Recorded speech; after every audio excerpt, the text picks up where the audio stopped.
Good afternoon, and welcome to Everybody, the podcast which shares stories that highlight people in life, that make the world an interesting place, which ultimately ties us all together in unique and wonderful ways. And who am I, you might ask? I would be the head wrap socialite, wife, mom, micro influencer in the fashion and etiquette world. But on this podcast, I will be introducing you to some people who I've had the opportunity to meet along my journey, who have helped enrich me and my life in beautiful ways, and who I hope will do the same in yours.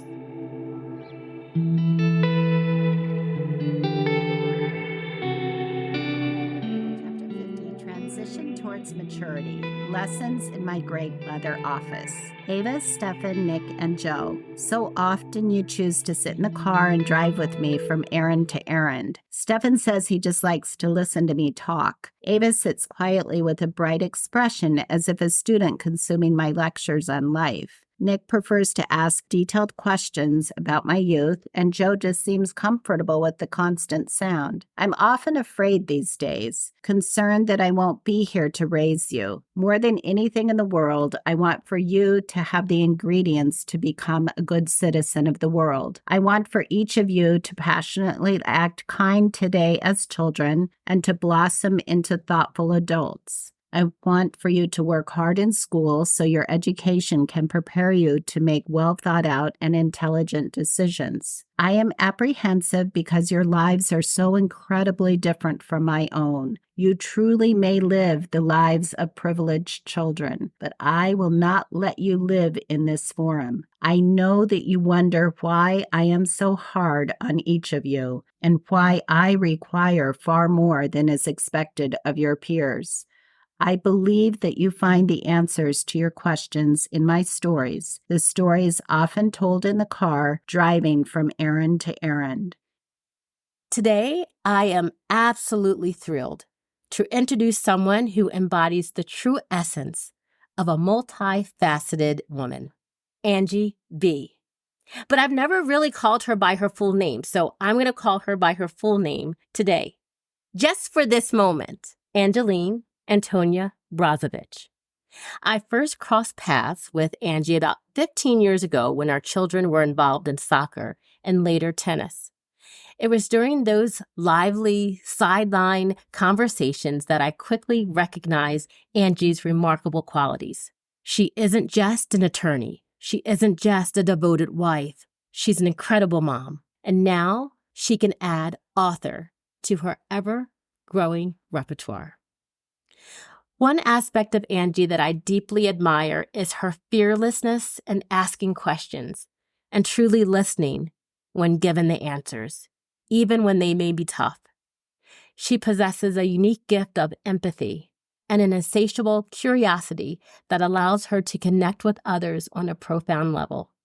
Recently, Angie embarked on a deeply personal and introspective journey, culminating in the creation of her beautiful memoir, an Aubergine Education, and this heartfelt work serves as a testament to her courage, her resilience, and unwavering love for her husband and children. In this memoir, she gives her own life lessons, her wisdom experienced, and a legacy to her beloved family. So, dear listeners, please help me in welcoming my friend, Angie B., to today's episode. Thank you, Angie, for joining us today. And thank you, Trina, so much. And thank you for being my friend and others' friends, and for everyone listening. Angie, can you tell the listeners a little bit about who you are? Well, I suppose I call myself the happy mom, and that's my email. And I chose to raise these 4 children with my husband, Frank. And prior to that, I practiced law and I was a CPA. But when we moved to Rochester, Minnesota, I chose to really focus on raising these 4 children. Mm-hmm. And so I think our objective was to raise citizens of the world, was what we felt, because we wanted them to be nice people and people who would always work hard, have a strong work ethic. Mm-hmm. And we hoped they would have interesting lives and successful futures and Mhm. and lots of laughter and some turmoil. Yeah, It's natural. absolutely. Yeah. And I think you created those type of people in this world. I want to ask you a few questions. Okay. Okay.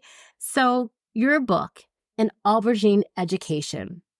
Can you tell us about the inspiration behind it and what motivated you to write it? Well, I think raising children is very challenging. And I think I began writing it when I had teenagers, which is particularly challenging. And I think when you write, you think about your history and you think about who you respect and how to handle a situation. And sometimes there's evenings that are later than one would want to stay up for their children, but the writing was helpful. Right. And I think when I pulled together the stories, I also wanted them to I gave this book to them for Christmas because I wanted them to have it for themselves. Because if I wasn't there to give my, solicited or unsolicited advice, they'd have something. Right. And I think at different ages, we interpret things differently. Absolutely. When did you first get the idea of writing the book? I always wanted to write. Okay. It was something I was a voracious reader most of my life. Mm-hmm. And I think in college, I wanted to write. Mm-hmm. My mother was an English major, and so it was something I always did. I think my children wanted to write. I think in elementary school in Shaker Heights, Ohio, they all published these books. Wow. In, I think, first grade or second grade, and the parents would kind of help with that. So I thought, I can do that too. So how long did it take you to write this? Well, seems like I wrote little stories as I was going along, maybe in life. So when I started writing it, it did take a couple of years, honestly. But I would go to my journals, and I had written, I think when we were in Japan, we had no television, no radio, no car, and my children are in school where they attended public school without understanding the language. So they would come home and do their homework in English homework, and I would do this writing. So it probably satisfied something inside of, that I needed also. Right. And how long were you in Japan for? It was about 4 months, 5 months, because it was during the holidays. So we arrived with children that were in the 4th grade, the 2nd grade, a 4-year-old, and our 4th child was not yet born. Okay. And my husband did a sabbatical there. Okay. And so the university, Osaka University, provided the housing for us, which was nice. And then they attended this public school. Right. And it was the first day my husband and I walked them to school, and they put on their little white shoes because it's customary there that you wear inside shoes. Okay. So they put on their shoes, and we left them there. And I said to my husband, we were outside the school with our 4-year-old child, Nick. And I said, Frank, what will they learn? They don't understand anything they're saying in that school. And Frank said, well, I don't know what they'll learn, but I'm sure they'll learn something.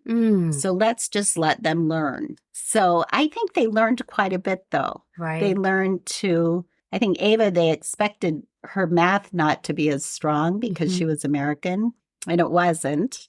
And so she decided, I'm going to learn how to do that math, Mom. And so at home, we would work on this double-digit multiplication.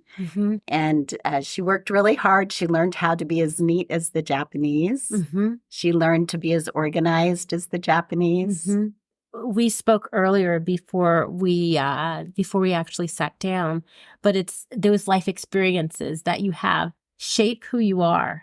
Just to see that little Ava got in there was like, I'm going to do it. Right. She said, I am going to do it. I will do this. And I think from your childhood, you look at how your parents handled things. And I think when my mother was very young, when she was in the 3rd grade, it was before the Depression, and her mother went to Hawaii to live with 8 children because their family had been threatened to be kidnapped.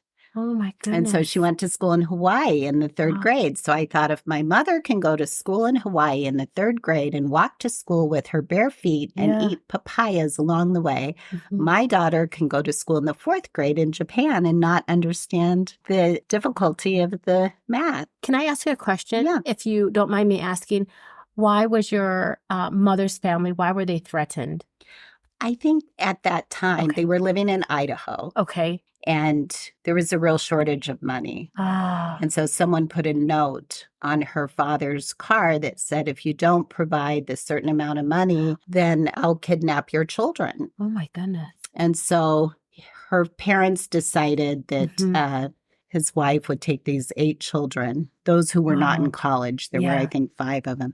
So they Amazing. went to Hawaii for a year to keep these children safe. And during that time, interestingly enough, right after that was the crash. Mm. And actually, that grandfather happened to be, we think, Jewish. Ah. And so we think that there were Jewish people that came from Germany to stay in the household. Wow. But we actually don't know if that's absolutely accurate. But Okay. his name was Arthur Jacob, and he was an orphan. And the family was Presbyterian. My mother was raised Presbyterian. Mm. Then they came back in a year and everyone was fine. And the crash had happened and Mm. everyone was worth far less money. I will say the things that we do for our children. Right. You know? Keep the children safe. children And why safe. Hawaii? I Mm. think that my great-grandmother had an opportunity to teach in a Mm. school in Hawaii. So, Wow. she went. So my grandmother went with her mother and these 5 grandchildren. So, Wow. yeah. And there were 3 in college, apparently. From that experience, I thought, I can take my children to Japan. There's only a few of them, Right. and we'll be fine. And just to give them that experience. And again, it goes back to if we see things and if we're open to new experiences, we're not afraid of them once we get older. Right. You know? Right. And I think that, the power of the pen, I Yeah. always wonder, what it has, because I wrote this book years ago when Ava was in, I think, just starting college. Mhm. But I talk in the beginning about Ohio, which is where we had moved from Ohio. And I talked about that these are my jewels. And in Ohio, there's a very famous statue that talks about the reference to the jewels. Well, Mhm. interestingly enough, my daughter just matched for orthopedic surgery at that university Congratulations. in Ohio. So it's kind of funny. I always Wow. wonder, did she find that was a calling for her? Because Wow. she hadn't really been there in 18 years. That's So she so said it neat. was her hiatus. She's That's- returned to the hiatus. Isn't that something? So- That gave me chills. An Aubergine Education is a unique and intriguing title. So what does the term aubergine signify for you in the context of your book? Well, aubergine, the color is described in the beginning. It's kind of a purplish brown. Mm-hmm. It's a little bit unusual. And it's actually the color of our fabric in our chairs in our dining room. So we sat and had many conversations, and some happy and some not happy, Mm-hmm. on those chairs. Uh-huh. So it's kind of a royal color. Purple is royal, but it's like eggplants. So it's healthy. Mm-hmm. And I think we're healthy. Education, it's not really about going to school. Right. And getting into a highly ranked university and majoring in whatever society has determined or you think society feels that you should become. And I think at some point during this book, I talk about that, how, we were going, which is off the color, but we were driving on a vacation to fishing in Michigan, which was not my husband's choice, let me tell you. But we wanted to redo the kitchen. And so That's we great. chose that particular vacation for this summer in hopes that we Right. would be able to redo that kitchen Right. in the near future. So on this 10-hour trip with a smelly boy with a cast, I love that had been in the water. Yeah. Anyway, we sung that song, the song about the cowboys, have your children grow up to be doctors and lawyers, Mhm. not cowboys. Mm. And so we kind of laughed at ourselves and thought, okay, that's what we are. We're a doctor and a lawyer, and we really can't do the kitchen and take vacation too. So, Right. maybe it's not so ideal to only be, a doctor and a lawyer. I believe that we all have those pivotal moments in our lives which help us to recognize who we are. And what would you say was that moment for you? I think probably, well, when I attended college myself, my parents had died and I was in high school still. And I knew that what I always needed to do was to get to college. The education was the most important thing that my mother had said as she was dying of brain cancer. She always said, well, just picture yourself on the university campus. Wow. And there will be big buildings that'll be brick and people scurrying around, getting to their classes and carrying books. And that's what you'll end up doing. And even after your mom dies, you'll still go to college and you'll still learn and learn about things you didn't expect to learn about and learn about things that you did expect to learn about. So to me, the pivotal moment was probably arriving on the University of Washington campus in Seattle and feeling like education is where I need to go. Right. This was going to unlock your new opportunities. Future. Yeah. Right. Yeah. And it's amazing to me that your mom, as she was diagnosed with brain cancer, that she said to you, this is what you're going to do. And she helped you visualize where you would be in the upcoming years without her and how you took that. Because I was thinking about you and how you felt when I was reading your book. And she left you with all of these different nuggets that you would be able to power yourself through in the midst of the grief. To me, that shows a mother's love. Right. The mother's love. And Trina has, I remember you talking about your mom before and her faith and how the strength of her faith kind of powered you on. And the mother's love, they know it and they feel it. And they absolutely, I think my husband knows it and feels it also, that he knew that whatever happened, that we would get these children where they needed to go. Yeah. And it's that love that keeps you not just on the straight and narrow path, but kind of looking around the corners a little bit to make sure that you consider things you're interested in. For sure. And the one part that really touched me also about your mom was you felt that she held on just long enough for you to go to high school. Oh, she did. Right. Wow. Yeah, well, she actually died before I graduated high school, but she held on until the summer of my junior year.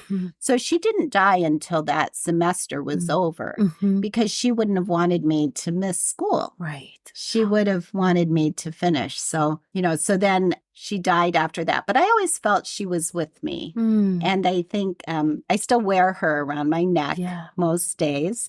And I think my children feel they know her. My husband said at one point to get birthday gifts from my mother, even though, at some point my husband said, I think it was after we purchased our first house or something.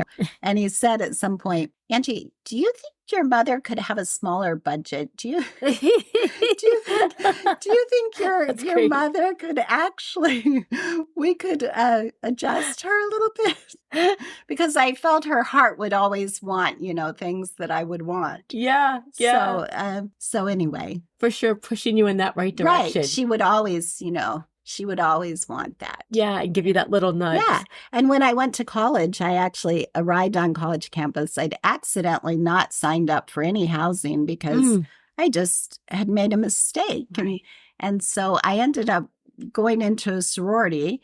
And actually, my mother had been in a sorority, so that was fine. And when I got, and it was the same sorority she had been, when I was there, I just didn't tell anyone that my parents were dead. They didn't ask, and I didn't tell them, oh, mine happened to be dead. Yeah. And so they learned after that, probably within the year. But I think it speaks to the quality of your friends. When they don't judge you based on your unique situation, but good friends are your friends. Yeah.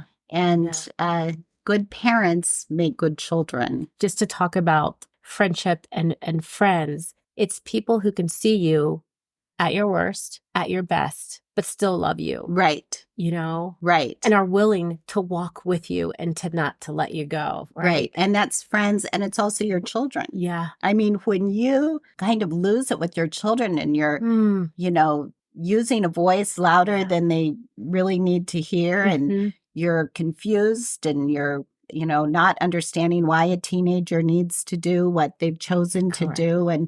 But they stick with you and you're there for them. And it's kind of confusing sometimes. But I think you stick by family and friends. I agree. I think that if there's one thing, and I think that's probably why I, over the years, have gravitated towards you as well. It's like we may not see each other all the time. But I remember around the time of the pandemic when we ran into each other, you know, downtown. Right. And we might have been standing there for like 2 hours, but it could have been an hour. But we were just catching up to me. And I left there and I thought to myself, Angie's the real deal. And going back to the introduction where I was saying that, and I think during that time, we probably touched on topics of racism and George Floyd. I remember. Which we've certainly experienced far too much during the last decade. For sure. Right. It's, you know, it's our responsibility. I will say I'm very proud that my children were often, you know, in a real world. In Shaker Heights, half their population was Black children and half was a little less was white children and a few Asian children.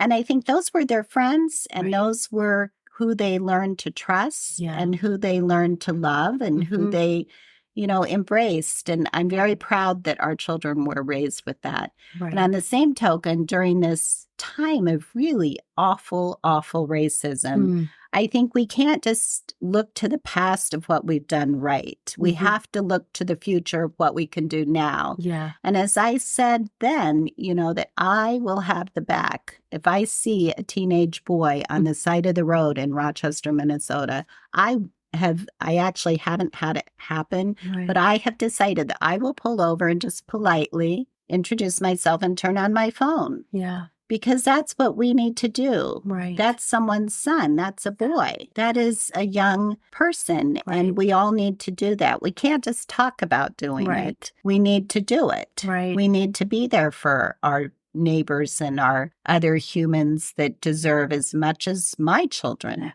Absolutely. And I would hope someone would do the same for my child but unfortunately, my children happen to look in a way that they're not always treated unfairly. Right. But I realize others can be. And so I need to have their back, even if I've not met them. Right.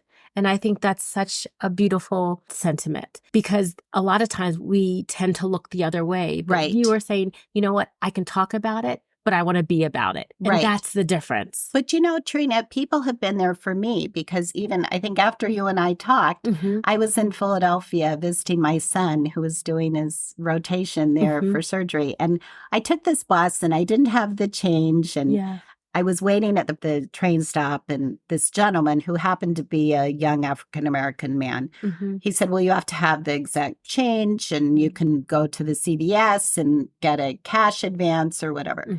And I didn't have it. So he said, you know what? It's only, I think, $6 or something, which I thought was quite a bit. But he said, I can lend it to you. I can give it to you. It's okay. You look like you're someone's mom. So he did. And I felt like at that time, I looked into my purse and I thought, okay, what can I give you? So I was going to give him, you know, I had these breath mints from this, you know, I said, I can give these to you. He said, no, it's not necessary. I said, but I haven't opened them. And he said, well, it is kind of a nifty little container they're in. I said, you know what? I actually got these for free. I admit it at the Mercedes car dealership. So they say, you know, Feldman Mercedes from Rochester. I said, but I think you like the container. I haven't opened them and they're breath mints and you like them. He said, I think that's great. And I said, but you know what? I also have a nice pen. It wasn't a nice pen. It was an okay pen, is the truth. So I gave him a pen too. It had been previously owed. He was fine with that. But, you know, we both kind of chuckled. And I said, you know what? Someday I'm going to give something to, you know, something back to someone. When, you know, when they don't have change. But, you know, it was a young Black gentleman that offered that to me. And I happened to have a cast on my leg, which, was made it more difficult for me to go to the CVS. Right. I didn't even ask for it. He offered. Wow. But he was a decent human being. Absolutely. And I think, I'd like to think he thought I was a decent human being too. For sure. So we were there for each other. And that's what it's about. I think that's what part of our mission, our journey in life is to realize that we should be here for each other. Right. It's not just you against me. It's not just Blacks against whites. It's not. No, it's like the world would like us to believe that there's this divisiveness, constantly, because that's what they throw to us all the time and show us. But at the core of who we are, I believe that we want to see the best and the good in everybody because we're all one of the same. Right. Absolutely. We are all worthy of respect. There you go. And we are all worthy of helping each other out also. Right. And I think that's how this world progresses, and that's how we get to be better, is when we recognize that. And we have to keep pushing forward, because if we don't, that's when all hope dies, but we don't want that. It's like I can look at my children, I can look at your children and say, like, they want something better. Sitting across from you, it's like the old cliche, I don't recognize you as a white woman. I just see you for your spirit. And like I said in the beginning, like, you've always had just this beautiful spirit. And that's what we should be connecting to in every single person that we meet, is the spirit. Right. And that's what our job as parents. Correct. I think to our 4 children, I think it's our objective is that they will make the world a better place for each of them. Exactly. And our children happen to attend public schools. And my husband said early on, he said, they need to relate to all people, not just people like them, not just, people who are a little more fortunate who look like them, but all people who are equally fortunate to them and don't look like them, and people who aren't fortunate and do look like them. They need to be able to listen to everyone. So I went with that. And I honestly believe that our 4 children, as they're out there in the world on their own, a couple in healthcare, one in engineering, and one in a financial analyst, I believe that they all enjoy all different kinds of people and all different backgrounds, religions, different races. Right. And that starts at home. It does. That is our obligation to society, I think. And I just keep thinking as well, it's like it's our job as well to leave the world in a much better place than when we came here. We have to. We have to. Right. And America, which I'm proud to be an American, but sometimes we think that we're so much better than other countries. Right. But really, what do we need to do now? I think we need to be decent. Yeah. And I think the mothers are really capable. Right. I don't think it's just... Everyone has a job. Of course, the politicians do. Of course, the professionals do. Right. But I think as mothers, I think that we have a lot of power to make the world nicer. And I think it was Jackie Kennedy who said, if I bunger raising my children, nothing else I've accomplished really matters. And I read that, I think, when I had the chance to visit the White House. And I thought, as I was pushing my stroller to expose my child to the White House, she probably couldn't fully appreciate it. But I thought, well, I remember that. I learned that. Right. And I think by taking our kids to those different places, it's in hopes that we're teaching them something. Right. But I think something's being layered within our spirit that we're learning from that moment as well. I think that's so true.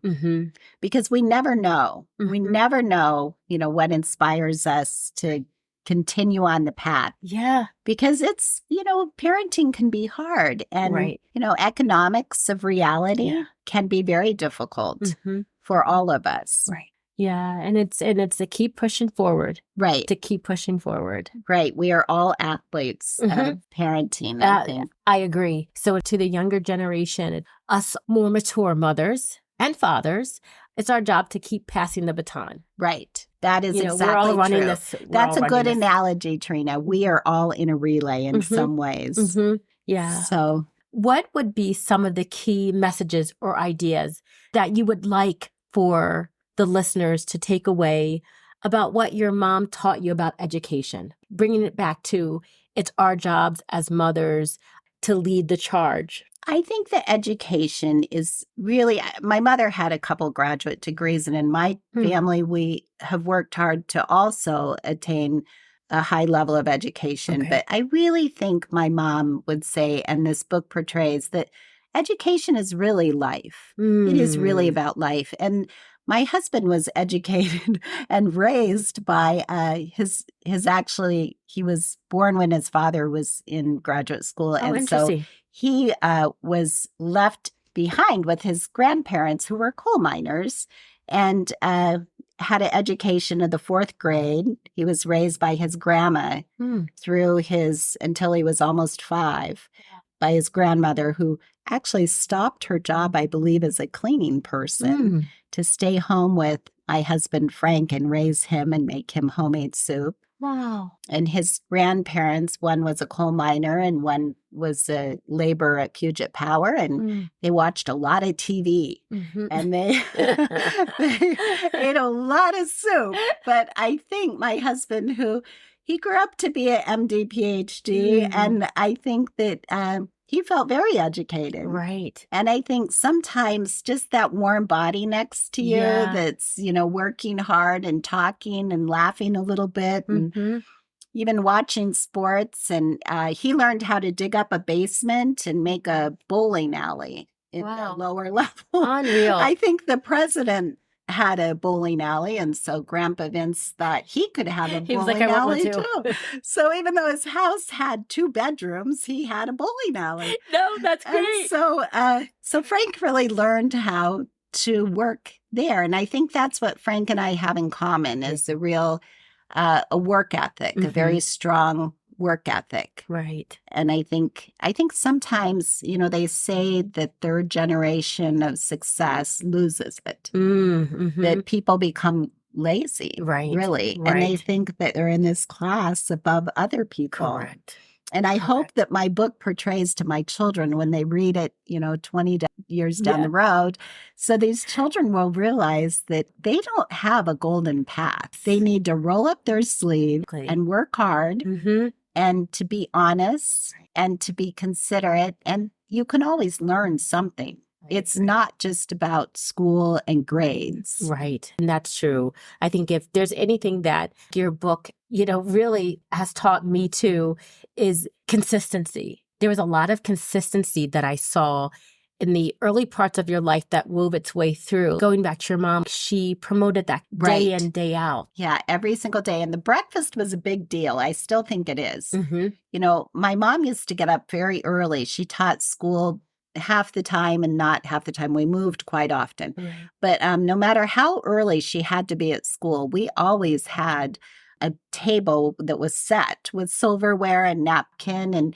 And she always had, it was like we were at the Ritz or something. Yeah. Well, the truth is we were having, a hard-boiled egg on a piece of lovely china. And orange juice that was probably not that, had a lot of water in it. Let's put it that way.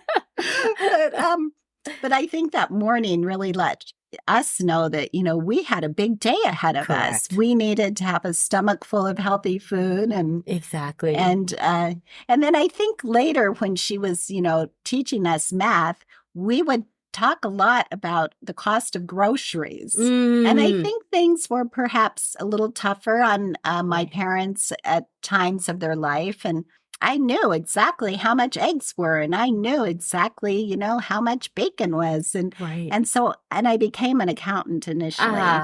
And so, I always think that making, saving a little money with that healthy food always helps. Right.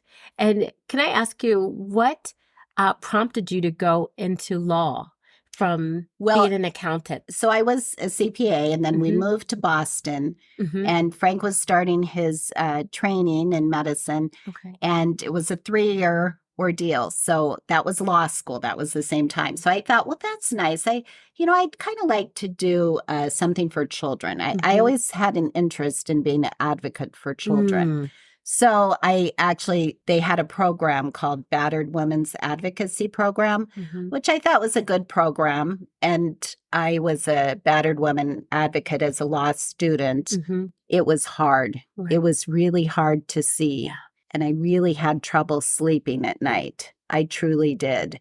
And so my husband said, you know what? Maybe that's not the best area for you, because if you can't leave it, if you can't leave it, then you need to realize you recognize it and you need to be there in a different way. Right. So then I did law with a focus in tax law. And then also I did an LLM in taxation, which was in outside of Philadelphia, kind of near our home, because my husband did this fellowship in cardiology.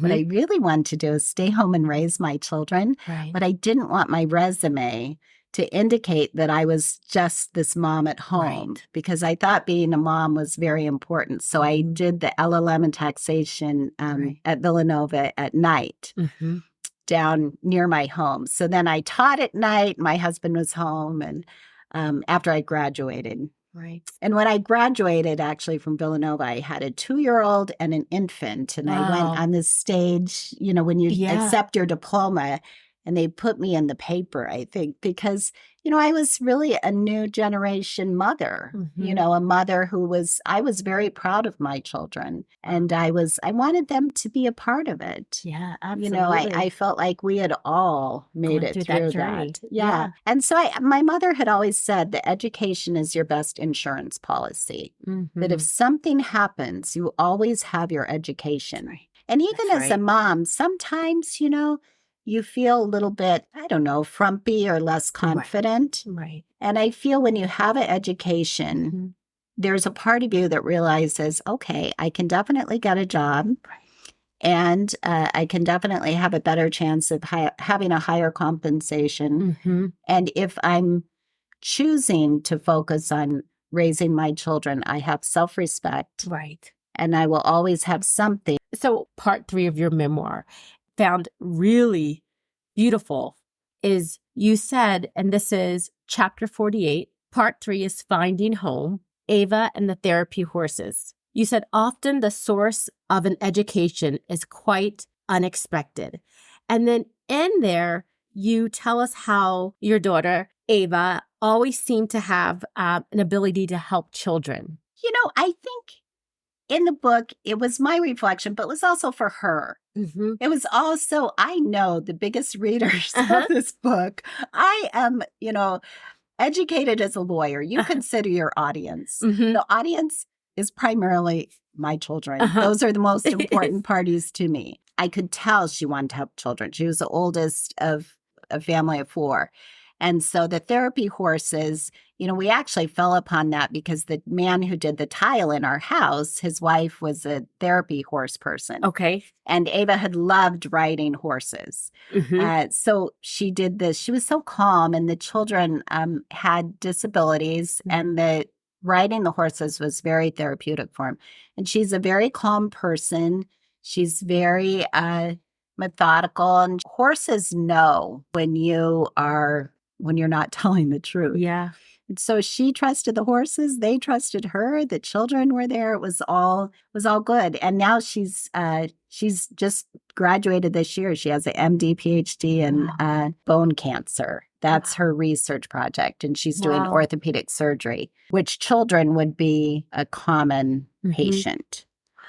And I found that as much as I believe that you teach our children in this whole story, in this journey of life, they're teaching us so much more. It's the trading of information back and forth. But I also think that they do things that we see and no one else does. I agree. And that's because we're there. Yeah. And in the story, Nick, who, when we went out to this garbage place to get to Seneca Tile with the rejected tiles. And, it was snowing in Ohio, and many moms wouldn't have taken their children to the reject pile.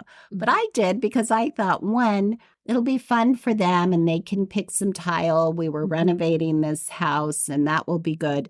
So Nick said, Mom, it's like we're living in a dream. It's so beautiful with the snow and the colors and his sharpness, his eyes. And I think he was probably about 8 years old at the time. He was a little guy, and he had a little bucket that he put these tiles in. And then when we got back to this house, he laid out these tiles in this really beautiful space. Well, he's the radiologist. He always had an eye. Interesting. He always did. Huh. And so even though, he said he was going to do other things, the eye was very important to him. Yeah. So mothers see that. Yeah. And I think Joe always was preoccupied with airplanes. He had in his bedroom, he wanted these airplanes that, he put one together, and just these airplanes, he would talk about them. And I kind of listened to him when he'd talk about them, and he'd draw these pictures. And he's an aerospace engineer. There you go. So I think there's a lot of professions that these children have inside of them. Right. That someone has to see them. I think so many parents think, oh, I'll say that they'll grow up to be, a lawyer or a doctor. Yeah. But so often it's what they're seeing that is important. It's not just one or two professions. It's like sometimes too, when you hear little boys or little girls, others say, I want to be an educator. Right. We need more educators, people with compassionate hearts. Go into that profession. But sometimes I hear parents saying, you won't make a lot of money in that profession. Choose something else. And then that crushes their spirit. And if anything, we should be uplifting them because we need everybody. We need so many educators. Yes. We do. And that I find it interesting. I think Joe said to me he'd read a book about the chosen population or the superior population, which I think is Northern Europe, Finland. And the educators there actually earn similar compensation to the types of jobs that, that we pay very high in America. So why does America not pay the educators an adequate amount? I agree. I mean, some of it I think is it's paid through real estate taxes, not through federal sources. But I hope has a future for the next. And also the teachers, such an important job. I agree. Such a powerful job. There is so much impact that they have for themselves, for their community, and for their children, and for everyone else's children also. Yeah. I think that we need to raise more teachers and then, respect them. All of us need to respect them. And the benefits are pretty good. I think sometimes people don't realize that, the benefits of having some time off, during holidays and during summers, to have good insurance benefits. I hope someone in my family becomes a teacher, and they still may. You don't know. Yeah, that's true. We don't know. That's true, because the story is not done yet. Right. It is not done. And people change. Yeah. Sometimes people choose different things. They'll change over time. Exactly. And there's nothing wrong with that. Right. I always say too, it's the evolution of who we are becoming. Who we are today may not be the same people we are tomorrow. And that's okay, as long as we're pushing forward in the right direction. Right. So yes, for those listeners out there, let's encourage the next generation to become those teachers. Because I think back to some of my favorite teachers. I know you can think back to some of your favorite people who had that lasting impact and who made a difference in your life. For me, it was Mrs. Bernheisel. For me, there were actually, it's back in some ways to the other topic discussed briefly, which was the race impact. Yes. So for me, when I went to college, when I kind of fell apart for my first exam in college, and the professor, his name was Professor Black, the University of Washington, I ended up with this class I knew nothing about as an accounting major. And I felt like, how did I end up with this? And then I thought I could just hear my mom saying, well, college is to learn about things that you don't know about. And I felt she really would respect that I was going to be in this class, Black sociology. So I was petrified of doing the essays because I was really pretty strong with numbers, but I really wasn't very strong in writing. And I fell apart from my exam. I broke into tears. I left. I thought I would fail college. But Professor Black when I left his class crying. He gave me a piece of paper with an office number. He told me to go there after class. I went there right after class. He said, you know what? We need to just get something down here on paper. You need to try. And some of those answers are right there because much of it was multiple choice. Oh, so the answer was there. It was either A, B, C, D, or E. So he kind of, clued me into that. The answers are there. It's right there. You just pick which one. And so anyway, I did, and I got a couple points off on the essays, but I ended up with a B in the class. And at the end of that day, I thought, Professor Black is a decent human being. Right. And he made me realize I could do college. To be grateful to people who are, maybe different from ourselves, but offering much more than we have to offer, really. Isn't that true? And I think, too, it's having people within your circle who are different. And I think you used a term in your book, and I had never heard this term before. It was PLU. Oh, people like us. I never heard that before. I hadn't either. Like, oh. I remember someone saying to me, oh, you should, having children with PLU parents. And I said, PLU, what is that? And I was thinking it was a religion or something. Anyway, they said it was people like us. And I think in the environment that Trina and I live, there are so many different people with different parenting and different backgrounds. And there is no one like us. Yeah. I think that, other people who maybe went to college for a long time, they don't all parent the way I do. Correct. And I think I probably parented far more similar to my husband's grandmother who had a 4th grade education, which was, providing lots of love, the kitchen table, the smell of soup, and a little chuckle here and there. That's it. I think it's I don't want to be with PLU people. No. I actually enjoy being around people that are different from me. Exactly. Because I think the world would be pretty boring if we were all like me. It would be. I mean, it would be just... It would be colorful, though.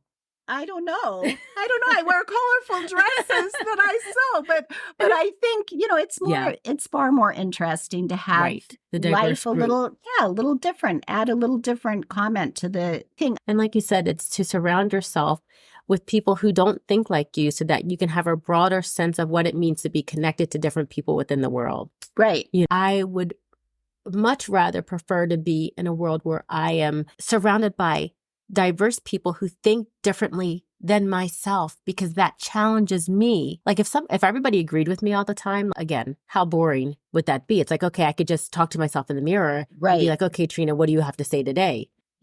I agree. And there's a better out there that we don't know yet. I think there's something out there that we as Americans who we think we're such leaders. I think we need to be more gelled. Yeah. We need to be more connected. I agree with you on that.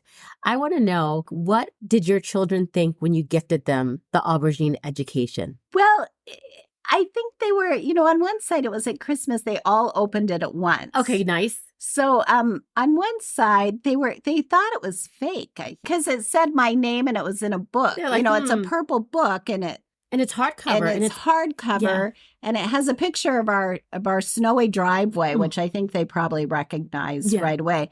And I think they kind of thought, she actually figured out how to do this, which I admit my husband helped me with all of that. But then they were away for a while, and they didn't necessarily say, oh my gosh, I'm so amazed. But I could tell that they were quietly reading it on their own. And I think it's nice when I go to their homes, it's on the coffee table, which means the world to me. Wow. And I also felt like, if you were wanting to spend a lot of time with one of my children, maybe you should get to know their family via the mother's voice, right? Yeah. Oh, that's brilliant. Because if someone, doesn't have the values that we do, that's true. That's okay. That's their choice. But they need to know what our values are. But that would be brilliant for those who are interested in becoming possibly, part of our family. Part of the family. If you want to fall in love with one of these children. The core of who everyone is. Right. Yeah. I'm writing that down. Okay. I might steal that. You can do that, Trina. Okay. I'll gift it to you. Gift it to me. It's a gift, so it's not a theft because you have permission. Thank you. You guys heard it here first. Yeah, that's okay. The last question that I do have for you is, what do you hope readers will take away from an Aubergine Education?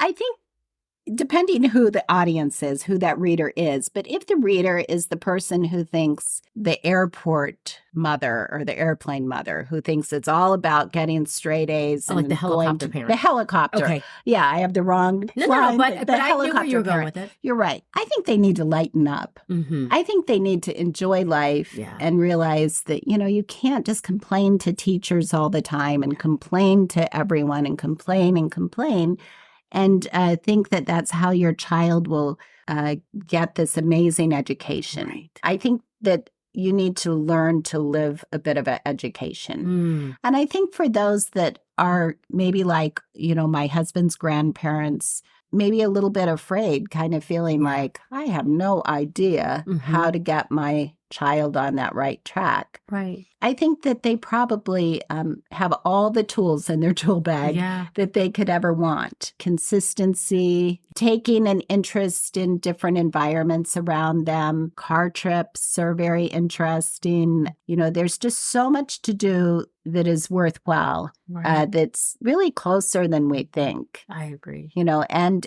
travel abroad is an option more than one would think. Yeah. I think so. And be open to the adventure of life. Be open, right? Be open to the adventure. So, I hope that everyone, I think when people are educated, they have confidence. And I think if we had, we could all be confident people. We could have 100% confidence in our country. Right. We could be citizens of the world and all be confident. Right. No one has to be at the bottom.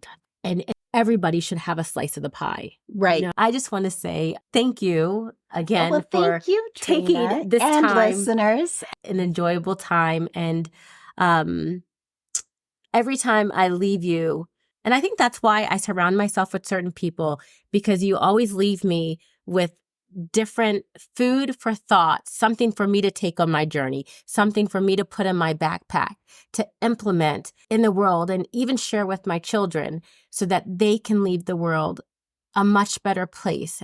Again, it goes back to the gravitational pull that I feel when I'm with you, that you enlighten me in ways that maybe I needed to be enlightened. Right. So, right. So and I appreciate that. Yeah. When my Nick went to Philadelphia during the pandemic, where you were from. Yeah. And I thought, gosh, he couldn't even go into the city to look at an apartment or anything because of the pandemic. Yeah. So he had to rent a hotel for a year, hotel space. So he drove in and the police wouldn't let him drive in because he didn't have a residency card. He didn't have but you know what? He had his hotel agreement that he showed him. That's good. And I told him, Trina's from here. Yeah. And that was fine. He loved living in downtown Philadelphia. That's awesome. He had the best food. That's awesome. Yeah, cheesesteaks and Geno's. Yeah, Pats. He loved it. He loved having the food. So, the hoagies. Yeah, and now he's in Georgia, which is a different environment also, but he likes that. And it's good to experience different things. I agree. Yeah. Yeah, stretches us. Yeah, so we made him so he could, so he would thrive there also. That's good. So that's good. You and Frank. We, the world. Yeah. The world is what it is. Yeah. Yeah. You did well, my friend. Yeah. Well, thank you. Yeah. Well, I want you to know that I totally enjoyed this conversation, and I've told you this before, for you sharing your inspiration, just your wisdom, your knowledge that you have gleaned along, this journey. And again, it goes back to your unwavering resilience, your poise, your strength as a mom, and you have always led with a compassionate heart, teaching your children how to change the world. I will be forever grateful that we met along this journey. Well, thank you. And you also.